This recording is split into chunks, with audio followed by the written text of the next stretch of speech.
ಸೋರುತ್ತಿರುವುದು ಸರ್ಕಾರಿ ಆಸ್ಪತ್ರೆ. ಮಳೆ ಬಂತಂದ್ರೆ ಸಾಕು ಆಸ್ಪತ್ರೆಯ ರೋಗಿಗಳು ಸಿಬ್ಬಂದಿಗಳ ಪರದಾಟ. ಆಸ್ಪತ್ರೆಯ ಪರಿಸ್ಥಿತಿಯನ್ನ ಕಂಡು ಸಿಬ್ಬಂದಿಗಳೇ ಬೇಸರ. ಪ್ರತಿನಿತ್ಯ ಸಾವಿರಾರು ರೋಗಿಗಳು ಓಡಾಡುವ ಸ್ಥಳವಿದ್ದು ಗೋಡೆಯ ಪ್ರತಿ ಕಂಬಿಯೂ ತುಕ್ಕು ಹಿಡಿದು ಮುಟ್ಟಿದ್ರೆ ಮುರಿದು ಹೋಗುತ್ತೆ. ಹಳೆ ಗೋಡೆಗೆ ಹೊಸ ಬಣ್ಣ, ಮುಟ್ಟಿದರೆ ಎಲ್ಲವೂ ಬಿದ್ದು ಹೋಗುತ್ತೆ. ಹೊರಗಡೆ ಬಳುಕು, ಒಳಗಡೆ ಉಳುಕು. ಸದ್ಯದ ಕೊರಟಗೆರೆ ಸರ್ಕಾರಿ ಆಸ್ಪತ್ರೆಯ ಪರಿಸ್ಥಿತಿ.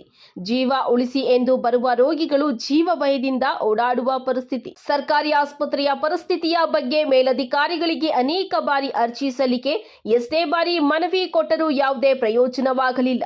ಸಂಬಂಧಪಟ್ಟ ಮೇಲಧಿಕಾರಿಗಳ ನಿರ್ಲಕ್ಷ್ಯಕ್ಕೆ ಸರ್ಕಾರಿ ಆಸ್ಪತ್ರೆಯ ಮೇಲ್ಛಾವಣಿಗಳು ಬೀಳುವ ಹಂತ ತಲುಪಿವೆ. ರೋಗಿಗಳ ಜೀವ ಉಳಿಸುವ ಆಸ್ಪತ್ರೆಯಲ್ಲಿ ಜೀವ ಭಯ. ಗೃಹ ಸಚಿವ, ಜಿಲ್ಲಾ ಉಸ್ತುವಾರಿ ಸಚಿವ, ಸ್ಥಳೀಯ ಶಾಸಕ ಡಾಕ್ಟರ್ ಜಿ ಪರಮೇಶ್ವರ್ ಅವರ ಮಾತಿಗೂ ಕವಡೆ ಕಾಸಿನ ಕಿಮ್ಮಕ್ಕಿಲ್ಲ ಅಧಿಕಾರಿಗಳ ಬಳಿ. ಕ್ಷೇತ್ರದ ಅಭಿವೃದ್ಧಿಗಾಗಿ ಅನೇಕ ಅನುದಾನಗಳನ್ನ ತಂದರೂ ಸ್ಥಳೀಯ ಅಧಿಕಾರಿಗಳಿಂದ ನಿರ್ಲಕ್ಷ್ಯತನ ಯಾಕೆ? ಸರ್ಕಾರಿ ಆಸ್ಪತ್ರೆಯ ನಿರ್ಮಾಣಕ್ಕೆ 41 ಕೋಟಿ ಅನುದಾನ ಸೀಮಿತವಾದರೂ ಆಸ್ಪತ್ರೆ ನಿರ್ಮಾಣಕ್ಕೆ ಜಾಗ ನಿಗದಿಯಾಗಿಲ್ಲ ಯಾಕೆ?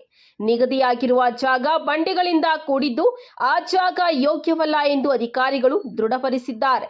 ಹೊಸ ಆಸ್ಪತ್ರೆಗೆ ಅನುದಾನ, ಜಾಗ ಎಲ್ಲವೂ ಸಿಕ್ಕಿದೆ, ಆದರೂ ನಿರ್ಮಾಣ ಆಗುತ್ತಿಲ್ಲ ಯಾಕೆ? ಬಡ ರೋಗಿಗಳ ಜೀವನ ಜೊತೆ ಚೆಲ್ಲಾಟವಾಡಬೇಡಿ. ಅಧಿಕಾರಿಗಳೇ ಯಾಕೆ ಇಷ್ಟು ನಿರ್ಲಕ್ಷ್ಯ?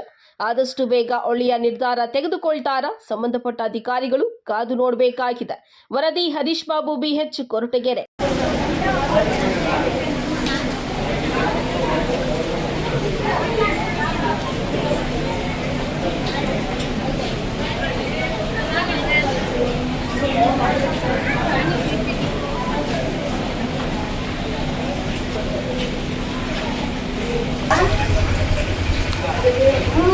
Yeah.